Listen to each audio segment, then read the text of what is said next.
ఈనాటి ఈ సమావేశానికి విచ్చేసిన సోదరులు వేమూరు నియోజకవర్గ శాసనసభ్యులు మాజీ మంత్రివర్యులు ఆనంద్ బాబు గారికి, కొల్లూరు, రేపల్లె, బట్టిప్రోలు, తెనాలి, కొలిపురం, అదేవిధంగా కాకుమాను మండలాల నుంచి వచ్చిన సర్పంచ్లు, ఇక్కడికి విచ్చేసిన సోదరులందరూ కూడా హృదయపూర్వక నమస్కారం. బహుశా రాజకీయాల్లో మనందరం కూడా అనేక సందర్భాల్లో సమాజానికి ఉపయోగపడడానికి కోసం సామాజిక కార్యకర్తగా మనం ప్రారంభించుకుంటాం మన ప్రస్థానం. కానీ ఈరోజున్న రాజకీయ పరిస్థితులు, ఏ స్థాయిలో ఎవరు ఏ విధంగా ఉంటారో, సమాజానికి ఏ విధంగా ఉపయోగపడతారో అనే ఆలోచన ప్రతి ఓటర్కి, సామాన్యుడికి ఎప్పుడూ ఒక ప్రశ్నగా మిగులుతుంది. ఎందుకంటే అనేక సందర్భాల్లో ఉపన్యాసాలు ఇస్తారు, రకరకాలు మనం ఊహించని విధంగా అనేక కార్యక్రమాలు చేస్తామని చెప్తారు. కానీ అంతిమంగా సమస్య వచ్చినప్పుడు, ఇబ్బంది వచ్చినప్పుడు మనతో పాటు ఎవరు నిలబడతారు, ఏ విధంగా నిలబడతారు అనేది ప్రజలందరూ కూడా ఈ రోజున మీడియా మిత్రుల ద్వారా కానివ్వండి, సోషల్ మీడియా ద్వారా కానివ్వండి, అనుక్షణం వాళ్ళు ఫాలో అవడానికి ఈ రోజున వాస్తవ పరిస్థితులు మీ అందరికీ తెలుసు. ఆ పరిస్థితుల్లో మనందరం కూడా పవన్ కళ్యాణ్ గారు ఏ విధంగా రాష్ట్ర ప్రజానీకాని కోసం, రాష్ట్ర అభివృద్ధి కోసం అంతిమంగా మనం చేసే ఈ కార్యక్రమం క్షేత్రస్థాయిలో ఎవరైతే సహాయం కోసం ఎదురు చూస్తున్నారో వాళ్ళని ఆదుకోవాలని ఒక తపన ఆయనలో ఉన్నది మనందరం కూడా గమనిస్తూనే ఉన్నాం. రాజకీయాల్లో పార్టీలకు అతీతంగా ఉండాల్సింది మన సర్పంచులు. ఎందుకంటే గ్రామాల్లో గ్రామ స్వరాజ్యం ఏర్పాటు చేయాలి, ప్రజాస్వామ్యం నిలబెట్టాలి. ఆ స్థాయి నుంచే మనం ప్రారంభించుకుంటే దేశానికి ఎంతో మేలు జరుగుతుందని పూజ్యులు మహాత్మా గాంధీ గారు ఎంతో కోరారు. స్వాతంత్రం వచ్చిన తర్వాత అనేక మార్పులు తీసుకొచ్చాం. ఈరోజు ఇంతమంది మహిళా సర్పంచులు మనతో పాటు వేదిక పైన కూర్చున్నారంటే వాళ్ళు కూడా ఒక ప్రాధాన్యత ఇచ్చి, వాళ్ళు కూడా ఒక అవకాశం ఇచ్చి, వాళ్ళు కూడా పరిపాలనలో భాగస్వాములు చేయాలనే ఒక ఆలోచనతో ఎంతోమంది ఆ రోజు నుంచి శ్రమించారు. మొన్న జరిగిన వరదల్లో ఒక ప్రాంతం అని కాదు, ఒక మండలం అని కాదు, ఒక గ్రామం అని కాదు, ప్రజానీకం కూడా చూసి ఆశ్చర్యపోయారు.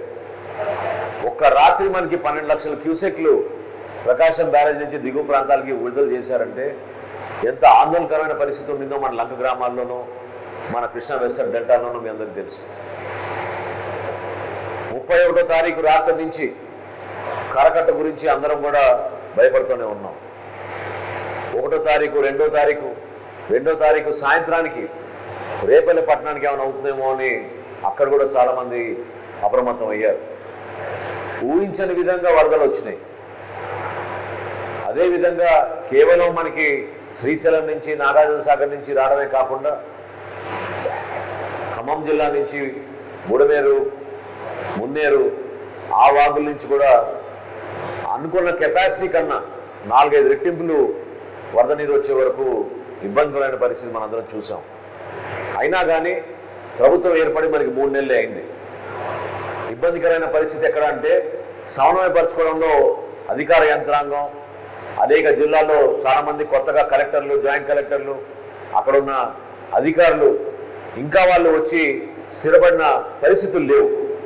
అయినా కానీ అంతిమంగా మన ముఖ్యమంత్రి గారు చంద్రబాబు నాయుడు గారు, ఉప ముఖ్యమంత్రి గారు పవన్ కళ్యాణ్ గారు కోరింది ఏంటంటే సహాయం విషయంలో కానివ్వండి, ఆదుకోవాల్సిన విషయంలో కానివ్వండి, ప్రతి కుటుంబానికి ప్రభుత్వం నుంచి మనం నిలబడదాం, వాళ్ళ కోసం ఏదో విధంగా వాళ్ళు అధైర్యపడకుండా వాళ్ళకి తక్షణ సహాయం ఏం చేయగలుగుతాం అని చేద్దామనే ఆలోచనతో ముందడుగు వేస్తూనే ఉన్నాం.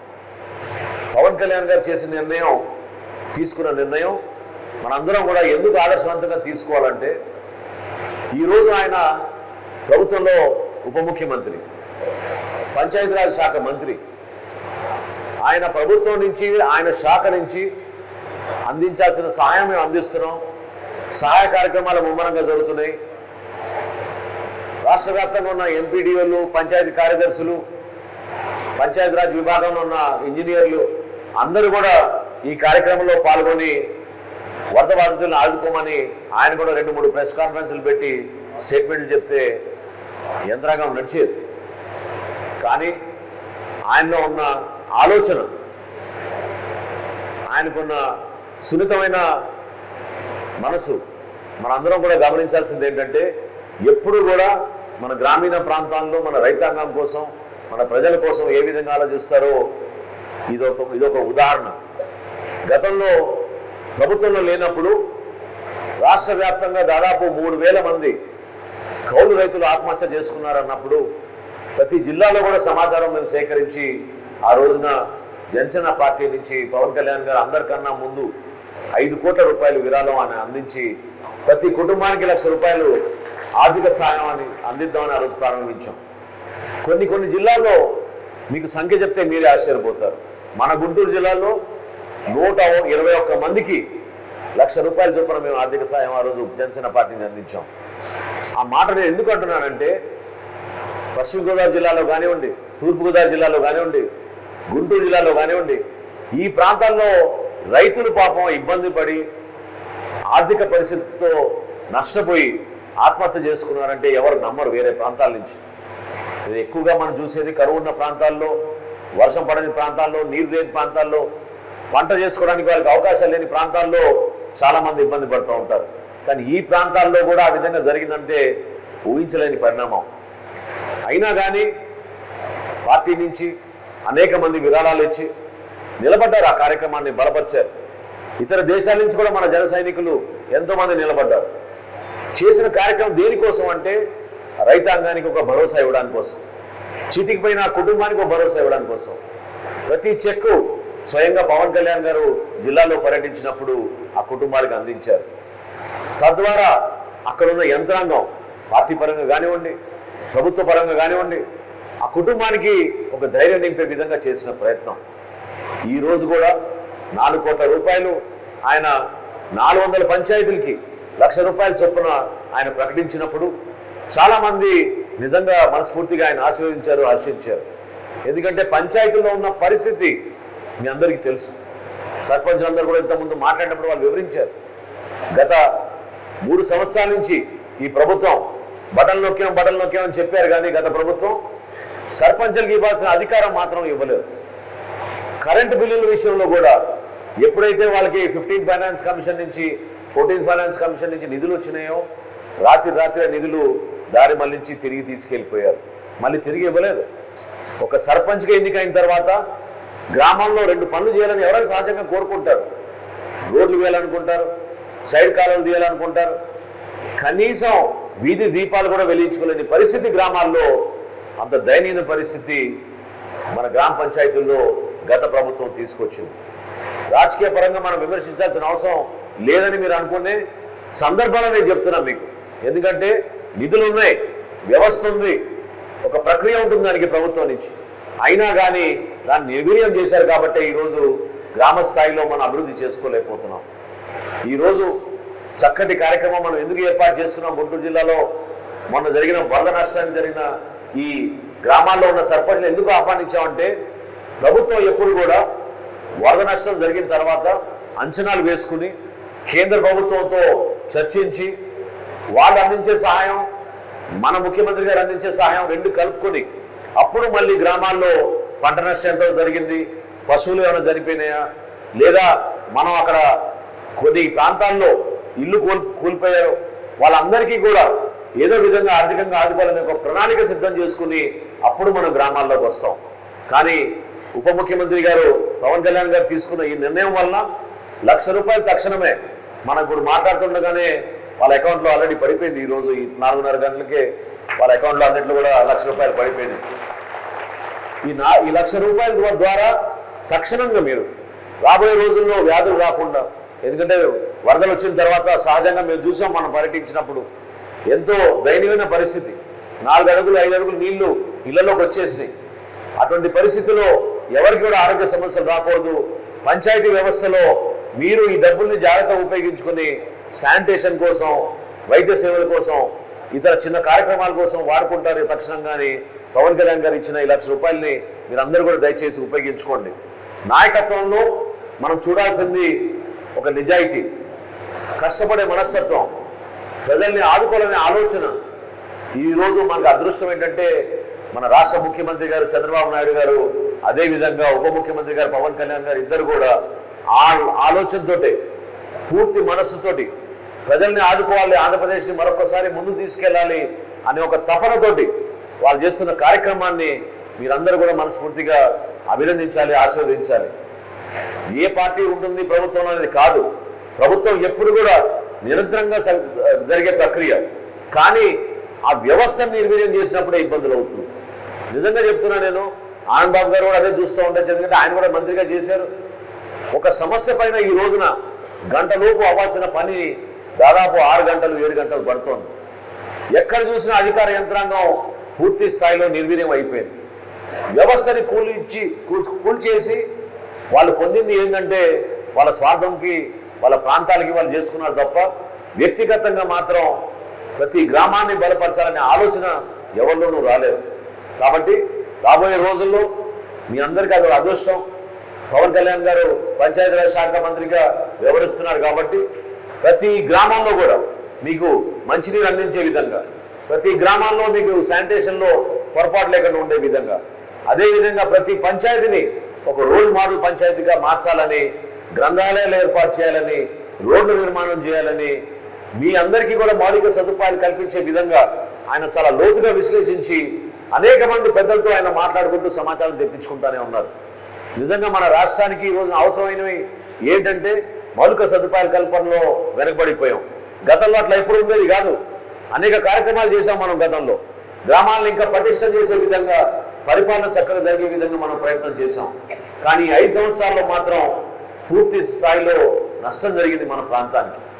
ఈ సమస్యల పైన దయచేసి మీరు అందరూ కూడా లోతుగా అవగాహన చేసుకుని ముఖ్యమంత్రి గారు చంద్రబాబు నాయుడు గారు తీసుకుంటున్న చొరవని మీరు కూడా బలపరచాలి.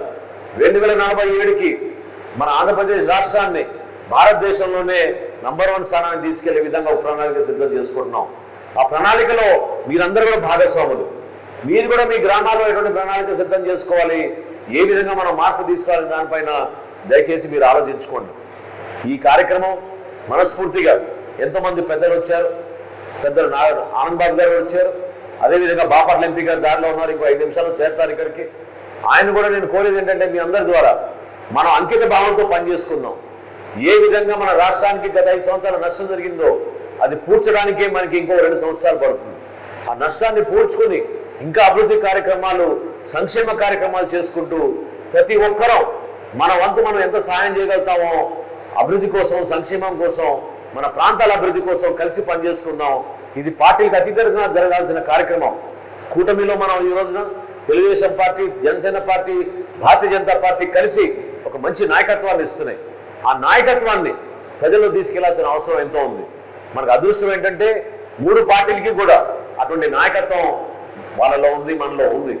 ఆ నాయకత్వాన్ని మనం పరస్పరంగా బలపరుచుకుంటూ, ఒకరినొకరు మనం గౌరవించుకుంటూ, గ్రామాల్లో ఎప్పుడు కూడా రాజకీయ పరిస్థితుల గురించి లోతుగా విశ్లేషించిన వ్యక్తులు మన సర్పంచులు, అక్కడ పోటీ చేసిన వ్యక్తులు. మీకే అర్థం అవ్వాలి ఏ విధంగా గతంలో జరిగిన పొరపాట్లు ఏమున్నాయో, ఈ రోజు మేము అందించే ప్రభుత్వం ఎటువంటిదో. కాబట్టి పార్టీలకు అతీతంగా మనం కలిసి పనిచేసుకుందాం. సంక్షేమంలో ఏ ఒక్క కుటుంబానికి కూడా అన్యాయం చేయం. గతంలో కావాలని చాలా మందికి అర్హత ఉన్న వాళ్ళు కూడా అన్యాయం చేశారు. ఆ పరిస్థితి రాకూడదు. ఎవరికైతే అర్హత ఉందో ఆ లబ్ధిదారుని గుర్తించి వాళ్ళకి దయచేసి న్యాయం చేయండి. ఎవరికైతే అర్హత లేదో అటువంటి వ్యక్తులకు మాత్రం దయచేసి మీరు ఇతర కార్యక్రమాల్లో వాళ్ళని భాగస్వాములు చేసే విధంగా మీరు సహకరించబాకండి. రాబోయే రోజుల్లో ఈ 2047 ప్రణాళిక సిద్ధం చేసుకుందాం. అద్భుతంగా మనం అభివృద్ధి చేసుకుంటూ ముందుకెళ్దాం. ఇటువంటి కార్యక్రమాల ద్వారా మనందరం కూడా పవన్ కళ్యాణ్ గారు ఏ విధంగా స్ఫూర్తిని నింపారో ఆ స్ఫూర్తిని మనం క్షేత్రస్థాయిలో తీసుకెళ్లి పార్టీలకు అతీతంగా మనం కలిసి పనిచేసుకుని రాబోయే రోజుల్లో పంచాయతీరాజ్ వ్యవస్థని మరింత పటిష్టం చేసేట్టు ముందుకెళ్దామని మనస్ఫూర్తిగా మిమ్మల్ని అందరూ కోరుకుంటూ చక్కటి అవకాశం కల్పించారు, వేదిక కల్పించారు. మీరందరూ కూడా కష్టకాలంలో కూడా దూర ప్రాంతాల నుంచి తరలి వచ్చారు. మీ అందరికీ కూడా పవన్ కళ్యాణ్ గారు రాసిచ్చిన ఈ ₹1,00,000 చెక్కు అందించే గొప్ప అవకాశం మా అందరికి కలిగింది. దాన్ని మీరు మనస్ఫూర్తిగా స్వీకరించి మీ గ్రామాన్ని అభివృద్ధి చేసుకుంటారని మరొకసారి నా తరఫున పెద్దల ఆనంద్ బాబు గారి తరఫున అదేవిధంగా బాపట్ల పార్లమెంట్ సభ్యులు కృష్ణప్రసాద్ గారి తరఫున మనస్ఫూర్తిగా కోరుకుంటూ మరొకసారి మనందరి తరఫున రాష్ట్ర ఉప ముఖ్యమంత్రి పెద్దలు పవన్ కళ్యాణ్ గారిని మనస్ఫూర్తిగా ఈ సందర్భంగా అభినందిస్తూ ఆయన ఇచ్చిన ₹1,00,000 చాలా భరోసాని ఇస్తాయి. ఆ భరోసా ద్వారా ప్రతి ఒక్కరు కూడా గ్రామాల్లో ధైర్యంగా ఎవరైతే బాధితులు ఉన్నారో ముందు వాళ్ళని ఆదుకోండి. అదేవిధంగా అక్కడ రాబోయే రోజులు ఎటువంటి సమస్యలు రాకుండా దయచేసి మీరు ఆ ₹1,00,000 జాగ్రత్తగా ఖర్చు పెట్టమని మరొకసారి మీకు తెలుపుకుంటూ సెలవు తీసుకుంటున్నాను. నమస్కారం.